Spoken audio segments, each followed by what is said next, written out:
আমরা এতদিন ধরে বিডিআর হত্যাকাণ্ড নিয়ে যা শুনেছি এগুলো সব মিথ্যা কথা শুনেছি। তাদের মতো করে তৈরি করা একটা চিত্র আমাদের সামনে তুলে ধরা হয়েছে, এখানে সত্যের কোনো ধরনের চিহ্ন রাখা হয় নাই। এই পিলখানা হত্যাকাণ্ডের যে ৫৭ জন কর্মকর্তা, আমি নাম বলবো না, এই ৫৭ জন কর্মকর্তার ভেতরেই এই হত্যাকাণ্ডের সাথে পরিকল্পনাকারীও ছিল। তো আল্লাহ কেন এরকম করেছেন সেটা আল্লাহই জানেন। আমি আমার যে অনুসন্ধানটা করেছি সেখানে মূল যে জিনিসটা দেখিয়েছি যে বিডিআর হত্যাকাণ্ড আসলে ৫৭ জন অফিসারকে দিয়ে এটাই শেষ না, এটার চাইতে আরো ভয়ঙ্কর হত্যাকাণ্ড চালানো হয়েছে ৩ তারিখের পরে। ২৫ ফেব্রুয়ারি সন্ধ্যা ৭টা কিংবা ৮টা বাংলাদেশে একটা বড় ঝাঁকুনি আসছে, ভূমিকম্প হতে যাচ্ছে। আর সেই ভূমিকম্পটি নিয়ে আসবে কে এবার? আমাদের প্রবাসী সাংবাদিক ইলিয়াস। দর্শক, আজকের এই ভিডিওটি দেখলে আপনারা রীতিমতো অবাক হয়ে যাবেন। আপনারা জানেন ইতিমধ্যে আওয়ামী লীগ সরকারের পতন হয়েছে। এখন ক্ষমতায় আছেন অন্তর্বর্তী সরকার ডক্টর মোহাম্মদ ইউনূস। অন্তর্বর্তী সরকারের মাননীয় উপদেষ্টা ডক্টর মোহাম্মদ ইউনূস থাকাকালীন দেশে কি কি ঘটনা ঘটে যাচ্ছে তা আপনাদের প্রমাণ সহকারে দেখাবো। দর্শক, কথা আর বাড়াবো না, ভিডিওতে চলে যাব। তার আগে আপনাদের কাছে ছোট্ট একটি অনুরোধ, আপনি যদি আমাদের চ্যানেলে নতুন দর্শক হয়ে থাকেন তাহলে অবশ্যই চ্যানেলটি সাবস্ক্রাইব করে পাশে থাকা বেল আইকনটি বাজিয়ে দিতে ভুলবেন না। যারা অলরেডি আমার চ্যানেলটি সাবস্ক্রাইব করেছেন তাদেরকে জানাই অসংখ্য ধন্যবাদ। চলুন ভিডিওটি শুরু করা যাক। সবাইকে আসসালামু আলাইকুম। আমি প্রায় বলা চলে ৬ মাস ধরে, আমি আগস্টের পর থেকে আমার একটা ইচ্ছা ছিল যে ২১শে আগস্ট, তারপরে পিলখানা হত্যাকাণ্ড, হলি আর্টিজান থেকে শুরু করে যত জঙ্গি নাটক, উদীচী, ছায়ানট যা যা হয়েছে এগুলো নিয়ে একটা কাজ করার। তো সেই ধারাবাহিকতায় আমি বিডিআর নিয়ে আমার সবচাইতে বড় একটা অনুসন্ধানের জায়গা ছিল বলে মনে করেছি এবং সেটা নিয়ে কাজ করেছি। এখানে সেনাবাহিনীর যেসব কর্মকর্তারা ওই দিন ডিউটিতে ছিলেন, যারা হত্যাকাণ্ডের শিকার হয়েছেন, যারা পরবর্তীতে তদন্তের কাজে ছিলেন বা তদন্ত যারা অন্য খাতে নিতে চেয়েছিলেন, এই সব পক্ষ সবাইকে নিয়েই এই ইয়েটা। আমরা যে বিষয়টা নিয়ে আজকে আলোচনা এসেছি সেই বিষয়টার মূল একটা কথা বলে নেই আপনাদের সবার কাছেই। আমরা এতদিন ধরে বিডিআর হত্যাকাণ্ড নিয়ে যা শুনেছি এগুলো সব মিথ্যা কথা শুনেছি। এটার একটা তাদের মতো করে তৈরি করা একটা চিত্র আমাদের সামনে তুলে ধরা হয়েছে, এখানে সত্যের কোনো ধরনের চিহ্ন রাখা হয় নাই। এই ঘটনায় কতটা নির্যাতন করা হয়েছে বিডিআর এর সৈনিকদেরকে ৩ তারিখের পর থেকে, আমি আমার যে অনুসন্ধানটা করেছি সেখানে মূল যে জিনিসটা দেখিয়েছি যে বিডিআর হত্যাকাণ্ড আসলে ৫৭ জন অফিসারকে দিয়ে এটাই শেষ না, এটার চাইতে আরো ভয়ঙ্কর হত্যাকাণ্ড চালানো হয়েছে ৩ তারিখের পরে। মার্চের যে ৩ তারিখ সেদিন বিডিআরদেরকে কাজে যোগ ফিরতে বলা হয়, তারা যে যেভাবে পেরেছে সেখান থেকে চলে গিয়েছে, ভিতরে যারা ছিল সবাই ৩ তারিখে কাজে যোগ দিয়েছে। সেখান থেকে প্রথমে বলা হয়েছে যে আপনারা কারা কারা এই ঘটনাটা জানেন বলেন। তো জিজ্ঞাসাবাদে যারা যারা খুব আগ্রহ দেখিয়েছে, সত্য কথা বলতে চেয়েছে যে ধরেন আমি অন্যায় করি নাই, আমার তো ভয় নাই, তারা গিয়ে জানাতে চেয়েছে অফিসারদেরকে যখন বলেছে যে আমি বলবো যারা যারা আগ্রহী সবাইকে ডেকে নিয়ে যাওয়া হয়েছে। ডেকে নিয়ে যাওয়ার পরে বিশেষ করে তাদেরকে মিলিটারি নিজে তো নিয়ে গিয়েছে, তার বাইরেও র্যাব ১ এবং র্যাব ২, এই ২ জায়গায় বিশেষ করে র্যাব ২ এর বিরুদ্ধে বিডিআরদের ব্যাপক অভিযোগ। সে অভিযোগ সেনাবাহিনীতে যারা ওই সময় ছিলেন তাদের অনেকেও করেছেন। ক্যাপ্টেন রাজন, তারপরে মেজর জিয়া, তখনকার মেজর জিয়া, এরা প্রচন্ড নির্যাতন করেছে বিডিআর এর উপরে। এবং এমন হয়েছে যে ধরে নিয়ে গিয়েছে সকালবেলা একজন সুস্থ মানুষ, সন্ধ্যায় তার লাশ ফিরে এসেছে পিলখানায়। এই খবর গণমাধ্যমে আসতে দেওয়া হয়নি। এবং আমরা এখন ধরেন দেশের বাইরে থাকাতে যে সুবিধাটা হয়েছে, আমরা অনেক কিছু বলেছি, সেনাবাহিনীকে নিয়ে এত কথা কিন্তু বলার হয়তো প্রয়োজনও মনে হয় নাই, কিন্তু যেভাবে বলা হয় এভাবে তো বলা সম্ভব হয় নাই। পিলখানা হত্যাকাণ্ডের যেভাবে, আমি একদিন গিয়েছিলাম ওইটা সংবাদ কভার করতে, পিলখানার এই দরবার হলেই অস্থায়ী একটা কোর্ট বসানো হয়েছিল, সেখানে একজন লেফটেন্যান্ট কর্নেল পদমর্যাদার অফিসার শেষে ব্রিফিং করতেন ওইটাই গণমাধ্যমে প্রচার হতো। এখানে এই বিডিআর এর সৈনিক, তাদের আইনজীবী, কারোর কোনো বক্তব্য বলার কোনো সুযোগ ছিল না। এমনকি মনির ভাই আমাদের সাথে আছেন, ওনার কাছে জিজ্ঞেস করবেন যে ওনাকে কি বলা হয়েছে, ওনাকেও ডেকে নিয়ে যাওয়া হয়েছে এবং বলা হয়েছে যে আপনি এই বলেন, এর বাইরে কোনো কথা বলতে পারবেন না। এইটাই হয়েছে বিচার। তো এই যে ৩ তারিখ থেকে জিজ্ঞাসাবাদ করে নিয়ে যাওয়া, হত্যা করা হলো, এবং সেনাবাহিনীর অফিসারদেরকেও কিন্তু একই কাজ করা হয়েছে। সেনাবাহিনীর যে অফিসাররা আপনার এটার ব্যাপারে তদন্ত করতে গিয়ে আপনার মানে সুষ্ঠু তদন্তটা চেয়েছে, যা ঘটেছে আসলে পিলখানা হত্যাকাণ্ডে সেটা বলতে চেয়েছে, সেটা প্রমাণ করতে চেয়েছে, সেটা উদ্ঘাটন করতে চেয়েছে, তাদেরকে ধরে ধরে কাউকে তাপসের উপরে গ্রেনেড হামলা মামলায় ফাঁসানো হয়েছে, কাউকে জঙ্গি মামলায় ফাঁসানো হয়েছে, কাউকে বলা হয়েছে যে এরা বিদ্রোহী, এরা কু করতে চেয়েছে, শেখ হাসিনাকে মারতে চেয়েছে, খালেদা জিয়া তারেক রহমানের কাছ থেকে টাকা পয়সা নিয়ে তারপরে সেনাবাহিনীকে ধ্বংস করতে চেয়েছে। আমি যা বলছি সব কিন্তু সেনাবাহিনীর বক্তব্য, আমার এখানে দুজন সেনাবাহিনীর সিনিয়র কর্মকর্তা আছেন।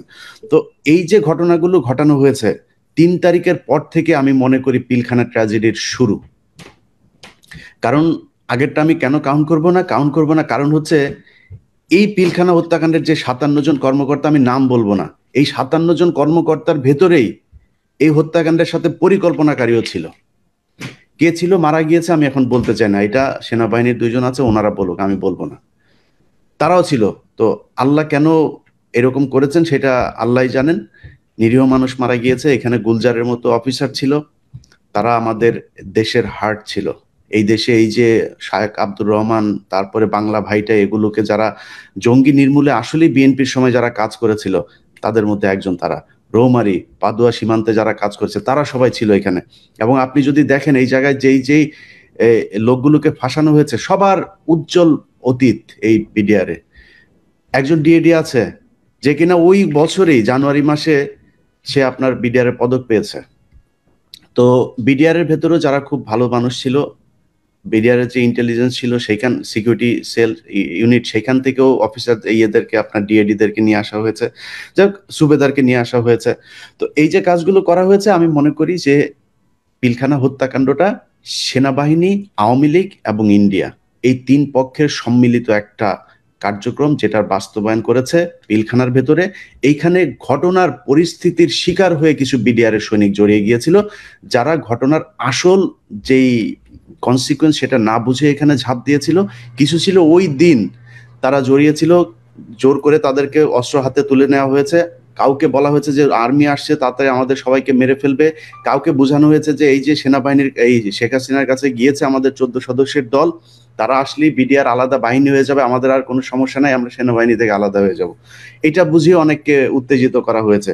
তো এই কাজগুলো যে করা হয়েছে এটা খুব সুপরিকল্পিতভাবে করা হয়েছে। আমরা বিডিআর এর যারা যারা এটার সাথে জড়িত ছিল সবার বিচার চাই। আমি এই কথাটা হয়তো অনেকের মধ্যে মনে হইতে পারে যে আমরা শুধু সেনাবাহিনীর বিরুদ্ধে বলছি, সেনাবাহিনীর অবশ্যই কেউ কেউ জড়িত ছিল। এই সেনাবাহিনীর অফিসাররাই চাকরিচ্যুত হয়েছে। এই যে আমার এখানে যে ২ জন আছে তারাও কিন্তু বিডিআর এর ঘটনায় কোনো না কোনো ভাবে আপনার ক্ষতিগ্রস্ত হয়েছে। মেজর সুমন আছেন, মেজর সোবায়েল আছেন, মেজর মহসিন আছেন, অনেক অফিসার, ৩ জন অফিসারকে হত্যা করা হয়েছে, সেনাবাহিনীর অফিসারকে একদম পরিকল্পিতভাবে হেলিকপ্টার ক্র্যাশ করে তারপর তাদেরকে মারা হয়েছে।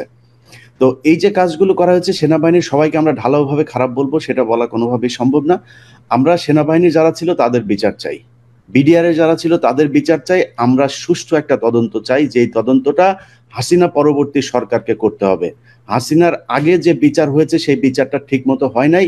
এটাই বিচারের প্রতিটা পরতে পরতে আপনার যদি নাকি অনুসন্ধান করা যায় তাহলে খুঁজে পাওয়া যাবে।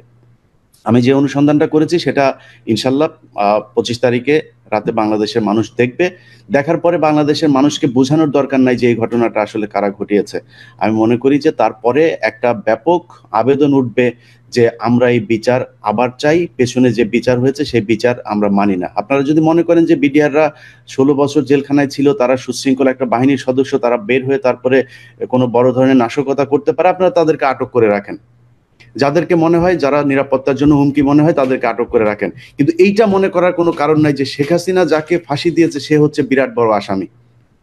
আমি আমার অনুসন্ধানে দেখিয়েছি যে কিভাবে ফাঁসির আসামি যারা, তারাই আসলে তাদের মধ্যেই অনেকে আছে যারা কিনা একদম নির্দোষ, তাদেরকে পরিস্থিতির মধ্যে ফেলে দিয়ে তারপর এটা করা হয়েছে। তো এই বিষয়গুলোর কারণে আমি আমার এখন মূল দাবি যে আমরা পিলখানা হত্যাকাণ্ডের এটা সুষ্ঠু তদন্ত চাই। এবং এটার সাথে শুধু যে বিডিআর এর পরিবারের জড়িত বা আর্মির পরিবার জড়িত তা না, এটার সাথে বাংলাদেশের ভবিষ্যৎ জড়িত, বাংলাদেশের সার্বভৌমত্ব, স্বাধীনতা এগুলো জড়িত। এটার বিচার করা গেলে ভবিষ্যতে ভারত বাংলাদেশে এ ধরনের কর্মকাণ্ড করতে গেলে তারা চিন্তা করবে। এবং আওয়ামী লীগের মতো কোনো রাজনৈতিক দল যদি ভবিষ্যতে এরকম করার চেষ্টা করে, বা সেনাবাহিনীর যেসব অফিসাররা এটার সাথে জড়িত ছিল তারাও যেন ভবিষ্যতে করতে না পারে, দৃষ্টান্তমূলক শাস্তির ব্যবস্থা করা হোক। অত্যন্ত ধন্যবাদ ইলিয়াস ভাই। 25 ফেব্রুয়ারি সন্ধ্যা 7টা কিংবা 8টা বাংলাদেশে একটা বড় ঝাঁকুনি আসছে, ভূমিকম্প হতে যাচ্ছে। আর সেই ভূমিকম্পটি নিয়ে আসবে কে এবার? আমাদের প্রবাসী সাংবাদিক ইলিয়াস হোসেন। তিনি বিডিআর পিলখানা নিয়ে এমন একটি সংবাদ তৈরি করেছেন যেটা বাংলাদেশের ইতিহাসে সবচেয়ে বড় অঘটন হতে যাচ্ছে। আমাদের রাষ্ট্রের সকল তদন্ত সংস্থা, এজেন্সি, নিরাপত্তা বাহিনী এবং বিডিআর পিলখানা নিয়ে বিচার কাজে যারা ছিলেন, প্রসিকিউশন থেকে শুরু করে বিচারালয়, বিচারপতি, সকল ব্যক্তির চোখ এবার ছানাবড়া হয়ে যাবে।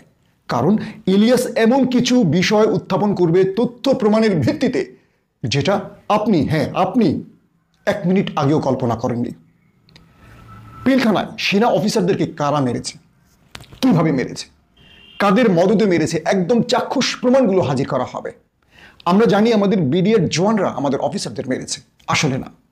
ভিন দেশের কয়েকজন জওয়ান এই দেশে প্রবেশ করেছিল, তাদেরকে কারা এনেছিল, কোন গাড়িতে করে এনেছিল, কিভাবে তাদেরকে আবার পিলখানা থেকে বের করে নেওয়া হয়েছিল, আওয়ামী লীগের কোন কোন নেতা জড়িত, আবার যেসব অফিসাররা পিলখানায় বেঁচে গিয়েছিল পরবর্তী সময়ে এসে তাদেরকে ধরে ধরে কারা মেরেছিল, সেনাবাহিনীর কোন কোন কর্মকর্তা জড়িত ছিল, একদম সব কিছু প্রমাণ করে দেবে ইলিয়াস হোসেনের এই ভূমিকম্প রিপোর্টটি।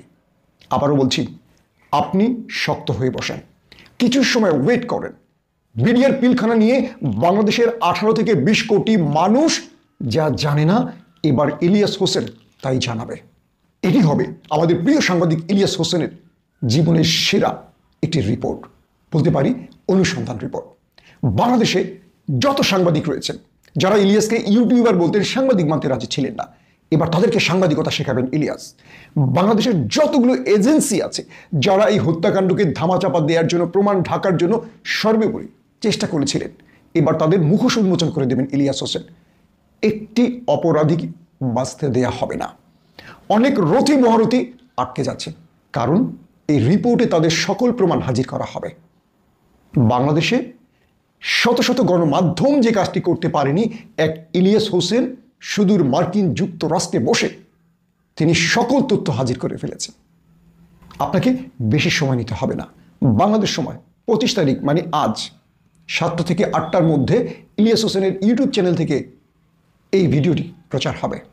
আপনি তো দেখবেনই অবশ্যই, কিন্তু অন্যকে দেখার জন্য দ্রুত শেয়ার করতে প্রস্তুত হন। আর যদি পারেন আমার এই বার্তাটি পৌঁছে দেন সবার কাছে, যাতে করে এই এপিসোডটি বাংলাদেশ সহ বিশ্বের প্রতিটি মানুষের কাছে হাজির হয়ে যায়। আবারও বলছি, বিডিআর পিলখানা নিয়ে অনেক অজানা তথ্য জানতে যাচ্ছি আজ আমরা। অবশ্যই ইলিয়াস হোসেনের জন্য দোয়ার হাত প্রসারিত করে রাখবেন। ধন্যবাদ।